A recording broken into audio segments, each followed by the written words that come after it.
Nature, Ralph Waldo Emerson. How do you relate to natural settings? You are about to read an excerpt from Ralph Waldo Emerson's Nature, in which he explores his relationship with the woods. As you read, consider the ways in which your perception of your surroundings can change with your emotions.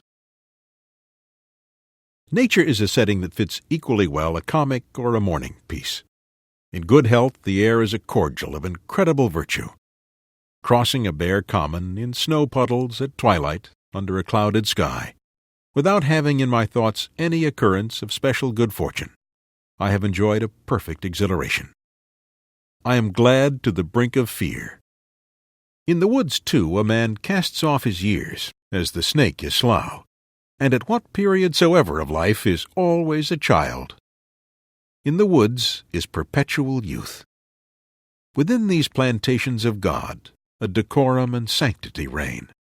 A perennial festival is dressed, and the guest sees not how he should tire of them in 1,000 years. In the woods, we return to reason and faith. There I feel nothing can befall me in life, no disgrace, no calamity, leaving my eyes, which nature cannot repair. Standing on the bare ground, my head bathed by the blithe air, and uplifted into infinite space, all mean egotism vanishes. I become a transparent eyeball. I am nothing. I see all. The currents of the universal being circulate through me. I am part or particle of God. The name of the nearest friend sounds then foreign and accidental. To be brothers, to be acquaintances, master or servant, is then a trifle and a disturbance. I am the lover of uncontained and immortal beauty. In the wilderness, I find something more dear and connate than in street or villages.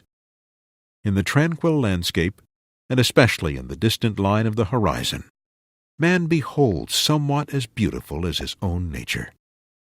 The greatest delight which the fields and woods minister is the suggestion of an occult relation between man and the vegetable. I am not alone and unacknowledged. They nod to me, and I to them. The waving of the boughs in the storm is new to me and old. It takes me by surprise, and yet is not unknown. Its effect is like that of a higher thought or a better emotion coming over me, when I deemed I was thinking justly or doing right. Yet it is certain that the power to produce this delight does not reside in nature, but in man, or in a harmony of both. It is necessary to use these pleasures with great temperance, for nature is not always tricked in holiday attire.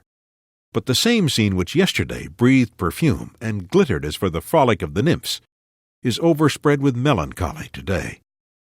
Nature always wears the colors of the spirit. To a man laboring under calamity, the heat of his own fire hath sadness in it. Then there is the kind of contempt of the landscape felt by him who has just lost by death a dear friend.